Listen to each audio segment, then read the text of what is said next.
What kind of child walks into a room full of powerful men and isn't afraid?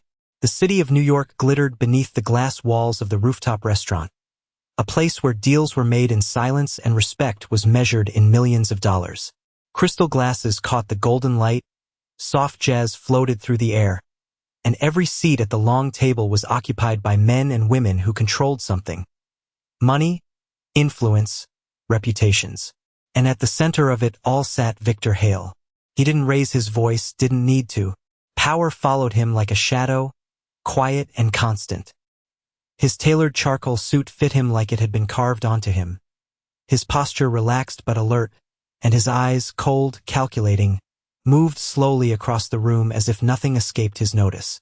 People laughed a little softer when he was around. They chose their words more carefully. Even the waitstaff kept their distance, stepping lightly as if the air itself demanded caution. Everything was exactly as it should be, until it wasn't, because somewhere between the clink of silverware and the murmur of a high-stakes conversation, a small voice slipped through the room like a crack in glass. "Excuse me, can I sit with you?" The words were soft, almost too soft for a place like this, but they didn't need to be loud. They carried anyway. Conversation stopped, not all at once, but in ripples. A glance here, a pause there, until the entire table felt it. Victor didn't move at first. His fingers remained loosely wrapped around his glass, his expression unchanged. But his eyes shifted, slowly, deliberately, toward the source. She stood there like she didn't belong, and didn't seem to realize it.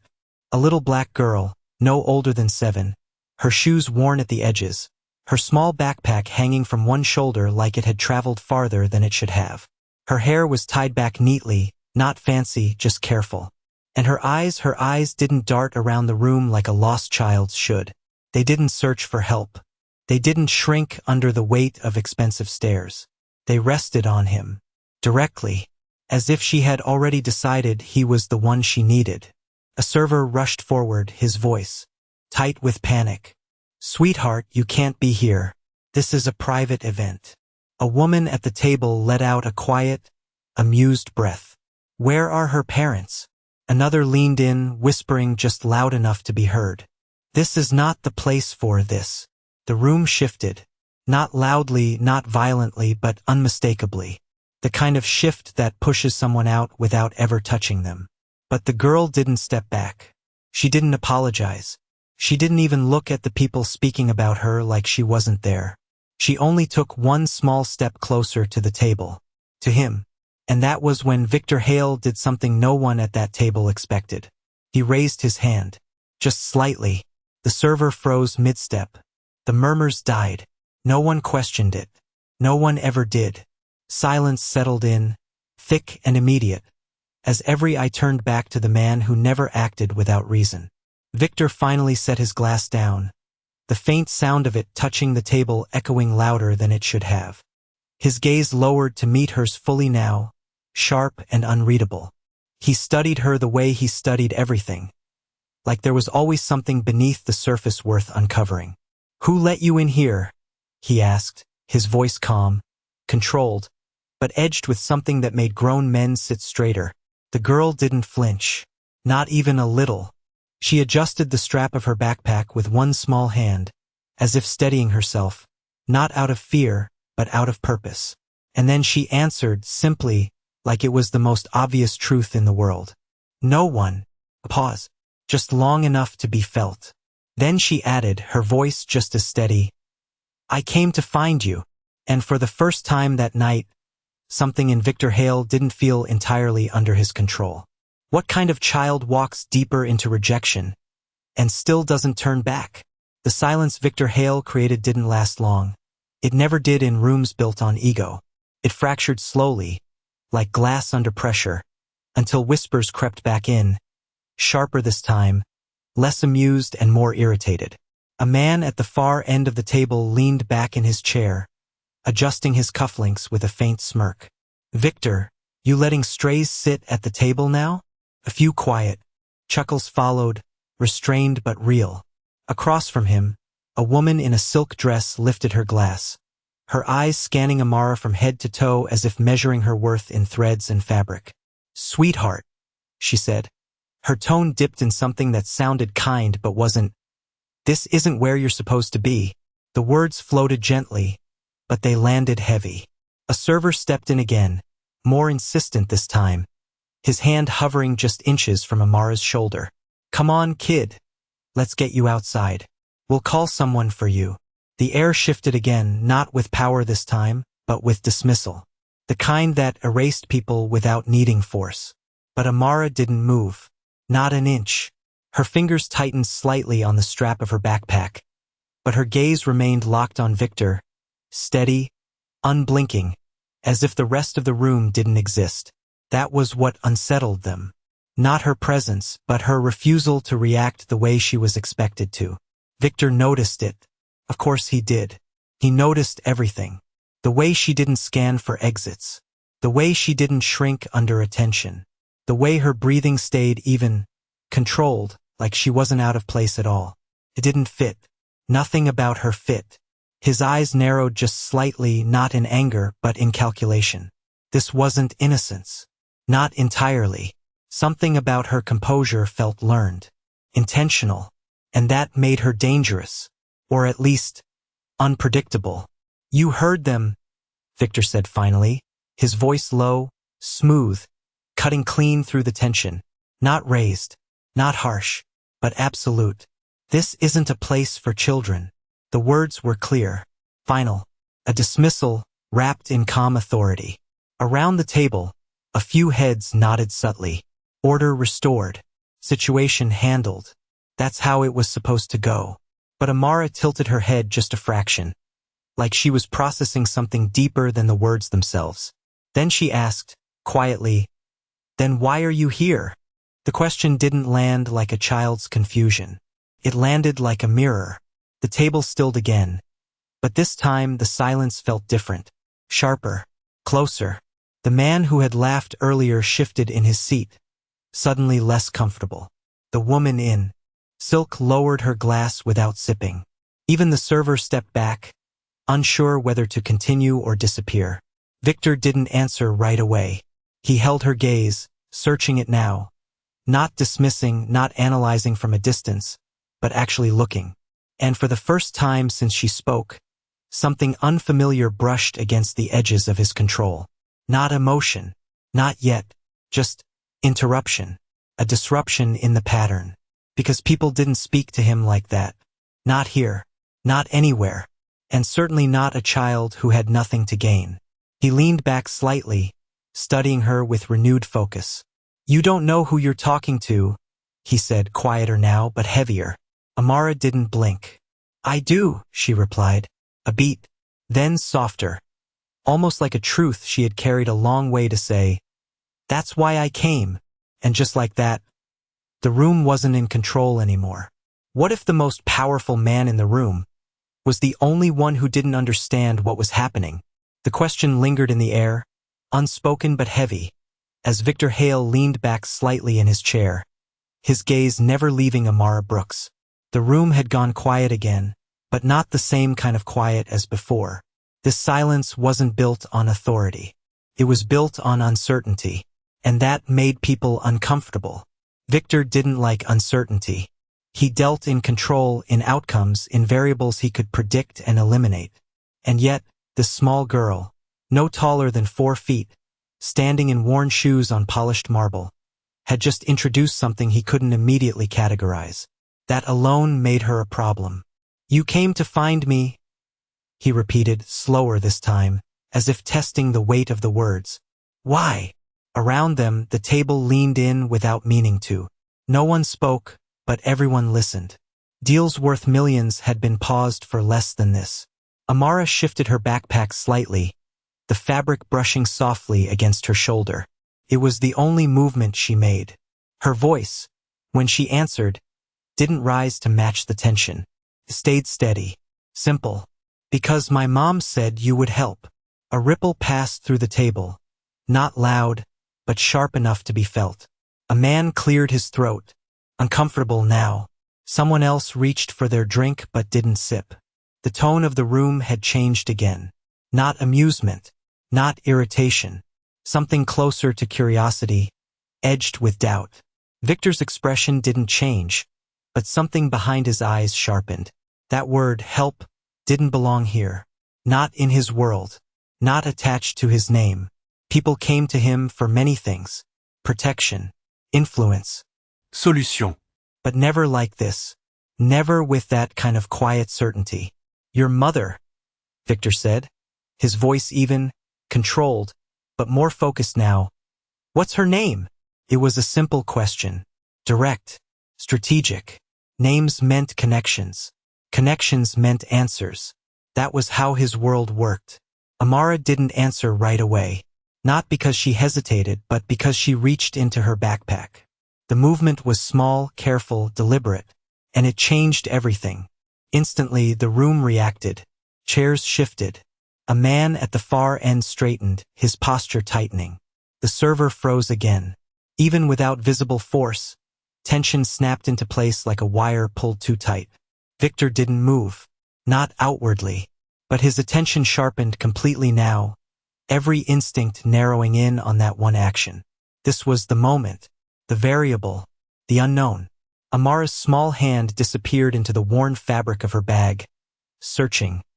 Not hurried, not clumsy, but like she knew exactly what she was looking for. And somehow, that made it worse. Victor's voice dropped, quieter now, edged with something colder. Slowly. It wasn't a threat. It didn't need to be. Amara nodded once like she understood more than she should. Then she pulled her hand back out. Not with anything dangerous. Not with anything loud. Just something small. Something simple. Resting in her palm like it didn't belong in a room like this at all. A silver pendant. It caught the light as she lifted it slightly, the chain dangling between her fingers, worn but carefully kept. And for the first time that night, Victor Hale didn't just look at her. He froze. Completely. Not visibly to everyone else, but inside something stopped. Because he knew that pendant. Not from business. Not from power. From a life he had buried. So deeply he stopped expecting it to ever come back. The room didn't understand what they were seeing. But Victor did. And suddenly, this wasn't a situation to control anymore. It was something else entirely. What kind of memory can stop a man like Victor Hale without a single word? The pendant didn't just catch the light. It caught something deeper, something buried beneath years of control, decisions, and silence. Victor didn't reach for it immediately. He didn't move at all. His eyes locked onto the small piece of silver in Amara Brooks's hand as if the rest of the world had been quietly erased. Around them, the table shifted again, but this time no one spoke. They didn't understand what they were witnessing, only that something had changed. And when something changed in Victor Hale, people paid attention. Amara held the pendant steady, her small fingers wrapped around the chain, waiting. Not nervous, not proud, just certain, like she had done exactly what she came here to do. Victor finally leaned forward, slow, deliberate, his movements measured in a way that made even the air seem to pause with him. Up close, the pendant was unmistakable. A thin silver oval, slightly worn along the edges, engraved with a pattern so subtle most people would miss it. But he didn't miss it. He never could. His voice, when it came, was quieter than before, but heavier. Where did you get this? It wasn't curiosity. It wasn't even suspicion anymore. It was something closer to disbelief, held tightly beneath control. Amara didn't pull the pendant back. She didn't clutch it protectively or hesitate. She simply answered like the truth had always been simple. My mom gave it to me. The words landed clean. Too clean. Across the table, someone shifted in their seat. Another guest leaned back, suddenly less interested in making comments, more interested in understanding why Victor Hale, who never lost his composure, was now looking at a child like she had just rewritten the rules of the room. Victor's fingers moved then, finally, reaching out. Not fast, not rough, just enough to take the pendant from her hand. His touch didn't linger, but it wasn't careless either. The chain slid into his palm, cool against his skin, familiar in a way that felt almost impossible. He turned it slightly, the metal catching the soft golden light, revealing the faint engraving on the back. A detail no one else at that table would recognize. But he did. He remembered exactly when it had been made, exactly why, and exactly who it was meant for. For a moment, just a moment, the room disappeared completely. Not the people, not the noise, just the meaning, the weight of something he hadn't allowed himself to revisit in years. Then reality snapped back in. Victor's hand closed around the pendant, his expression tightening just slightly. Not enough for most people to notice, but enough to shift the balance in the room once again. He looked at Amara, really looked now, not as a disruption, not as a problem to solve, but as a question he didn't have the answer to. And Victor Hale did not tolerate unanswered questions. "What's your mother's name?" he asked, more direct this time, the edge in his voice returning. Not from anger, but from urgency. Amara met his gaze without hesitation. "She said you'd know her," she replied softly. A pause. Then, almost like she was repeating something she had been told more than once, she added, "She said you wouldn't forget." The words settled into the space between them, heavier than anything said before.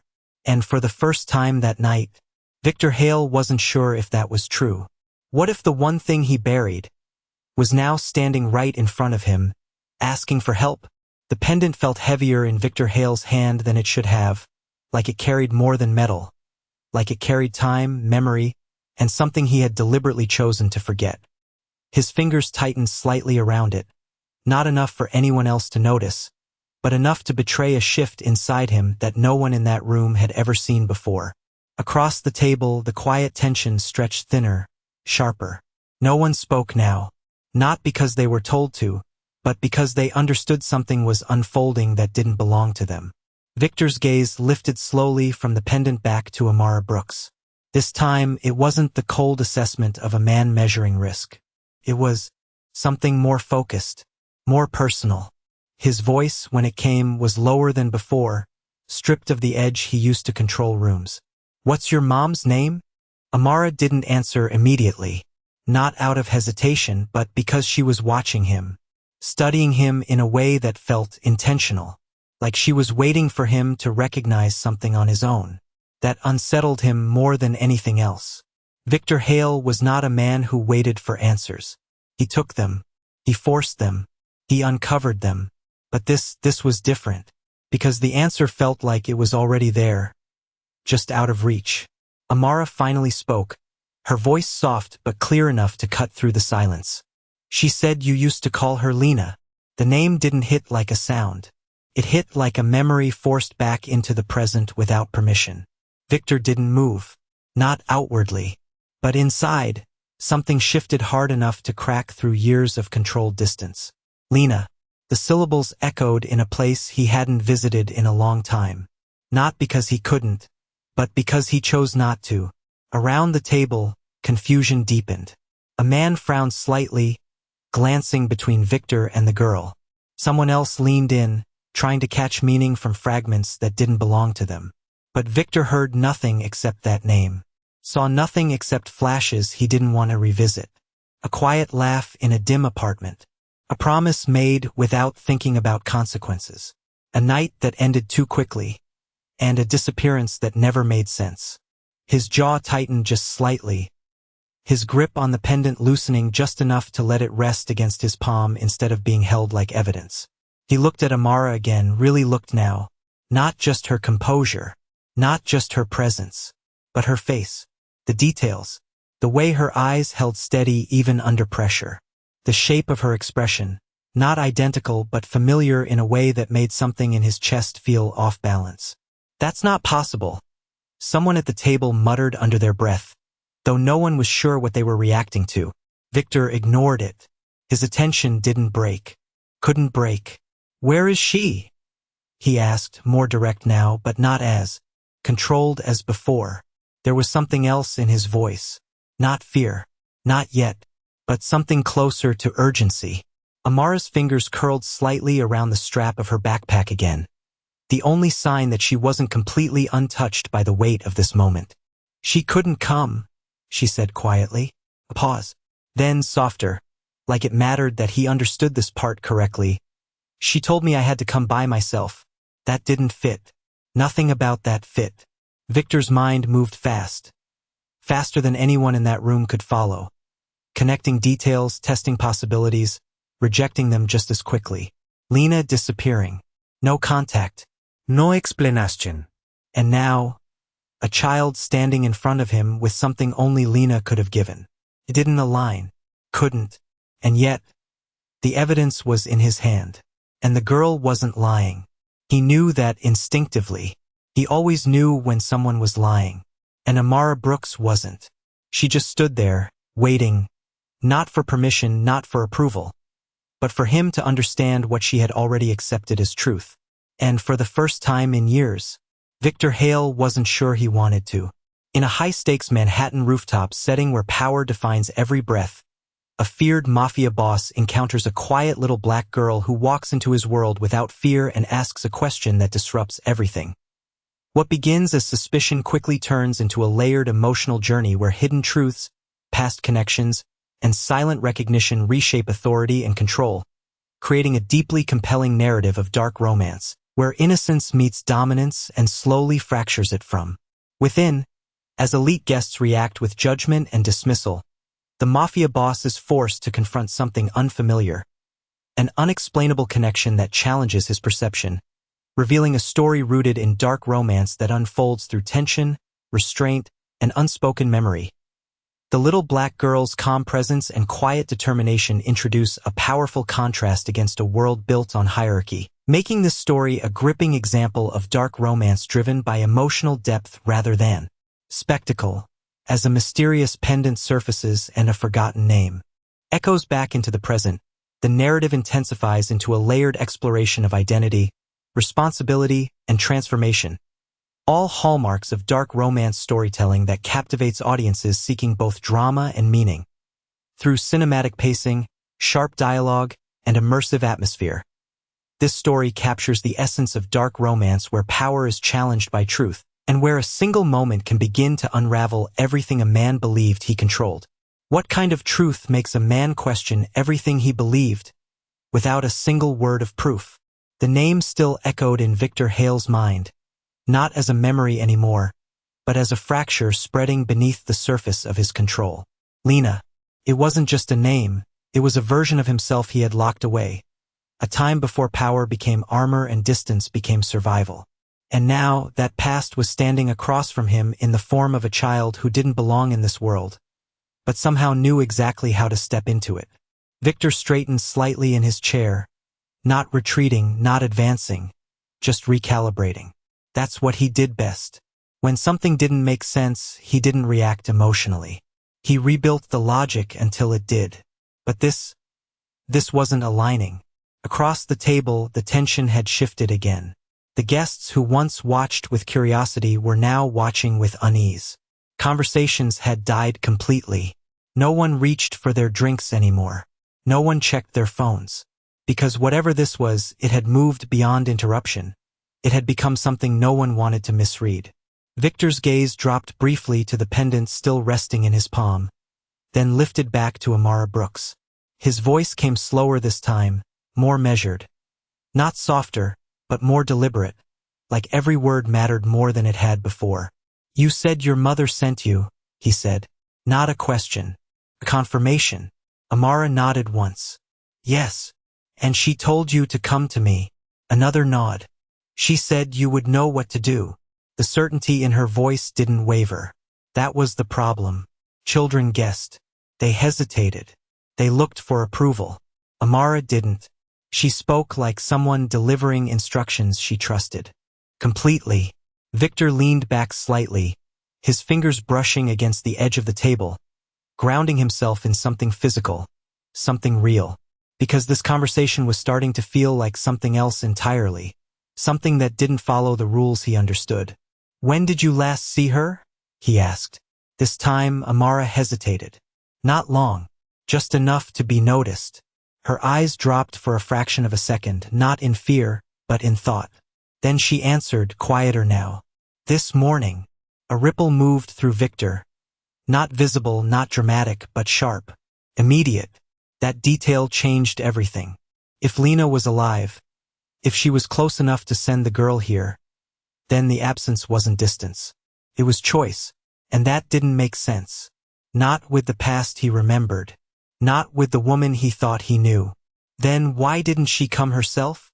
Victor asked, the edge returning, not in anger, but in demand. He needed structure. He needed reason.